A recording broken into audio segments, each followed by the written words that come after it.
Do you remember the first game you completed 100%? For me, it was Ape Escape, as I desperately wanted to smash that albino bastard Spectre right in his chimp face, but needed 100% to do so. It was a satisfying but lengthy experience, and it taught me something. Beating games is fun, but completing them is goddamn cathartic. Now, my current run of completed video games is still fairly low, but I still carry with me the lessons that I've learnt over the last 10 plus years of gaming. With this in mind, I'm Jules for WhatCulture.com, and these are 10 things that only video game completionists will understand.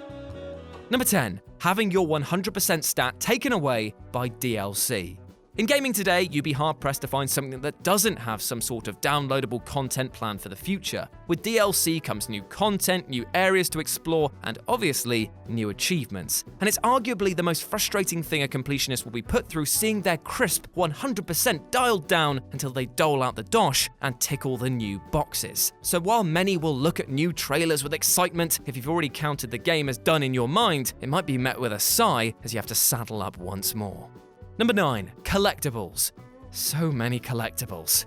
I can still see them in my sleep. They haunt me so. Little orbs of different colours, so tempting to touch, but when I do, they burst into a million more. This is the dream I have every night thanks to how many bloody collectibles there are in games nowadays. And nearly always they're tied to achievements, so it's not like I can even ignore them. Now, there are some games that do them better than others, either rewarding you per fixed amount, which encourages you to stay the course, but there are some that not only take hours and hours to do, but don't even give you anything except the achievement or something that's pointless to the gameplay experience. The worst bit, though, is when you've scoured the map entirely and are still somehow missing one.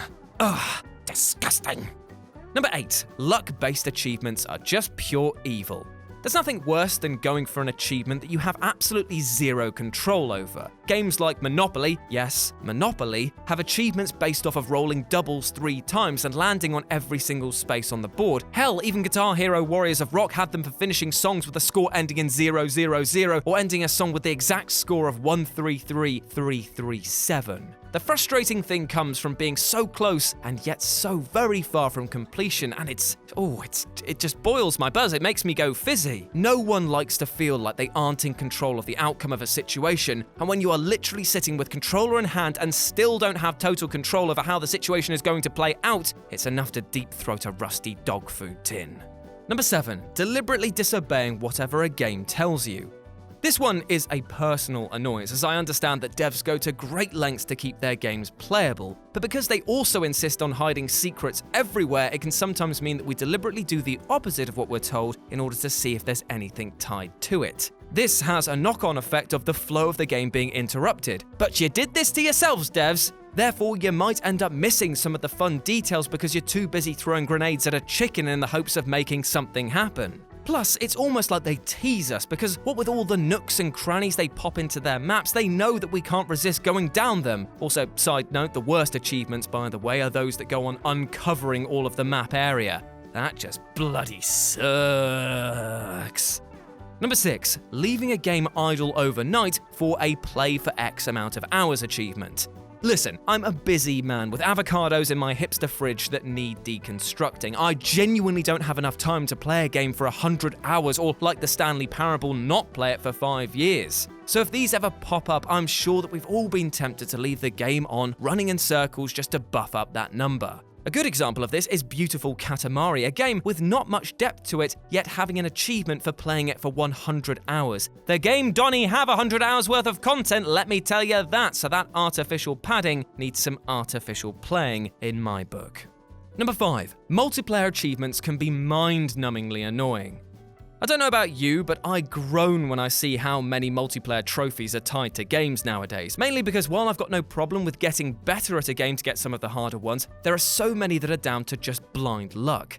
You might be the most skilled player in the lobby, but getting certain situations to line up is just a pain sometimes. Take Titanfall, that had a trophy for wiping each and every member of the opposing team. Sounds simple in practice, but all you need is for a player to take a left instead of a right, and you might never see them the entire match. And that's to say nothing of other players striving for the same goal. While it's amazing to nail these moments, my god does the unpredictability of the situation make for some truly frustrating moments.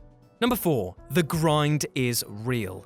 Look at achievements like Gears of War's Seriously 2.0 and 3.0 and you'll know instantly what I'm on about. Sometimes popping these types of trophies can take you hundreds of hours and they can sometimes come in the most unassuming of packages. Take the Lego games, for example. They're meant to be for kids, yet some of the requirements for 100% are absolutely ludicrous. Now, I'm a fan of grind, just ask my dealer and your mum's bassy hole, there's my one per list, but some of these are absolutely absurd. Bejeweled 2 asks you to complete 280 levels. Peggle 2 can take over 100 hours to get one achievement squared away.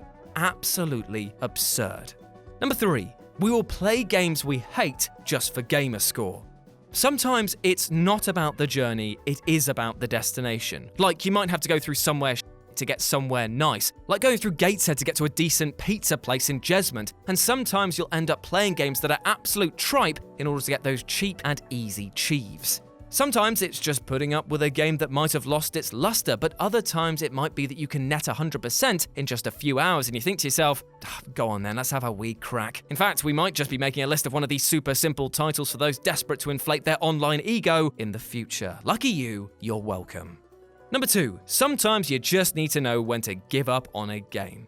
Now, it hurts to say this, but sometimes you just need to keep a game at 85% complete because the next 15% is either unobtainable or will take a tremendous amount of effort to bring down. The gaming industry never sleeps, and neither will you if you're trying to keep up with it. And sometimes, like a device that turns oxygen into peanut butter sandwiches and cocaine, you just need to give up on the dream. It can be a real hard thing to do, but it is better to walk away and tackle a new challenge rather than spend hundreds of hours trying to line up the impossible. Now, don't let me discourage you, but remember, there will always be more games. Which leads me to my final point. Number 1, a completionist's work is never done. When going for achievements in games, there are always going to be those ones that you'll miss and you'll just say to yourself, I'll go back and get that one later. Every game we have ever played, and still have the ability to play, is an option when you're pursuing your collection. Because unless it's sitting there at 100%, there's something that needs to be done. The closer you get to completion, the more it bugs you seeing that game sit at 80% or 90%. In the world of video games, there will never be a time that you'll be 100% done with 100% of the games that you own. And there will always be 1 or 2 achievements to go in for in these games that you haven't even touched for months. So while it's a joy to actually finish a title, just remember, you're in this life now, and it's going to own you.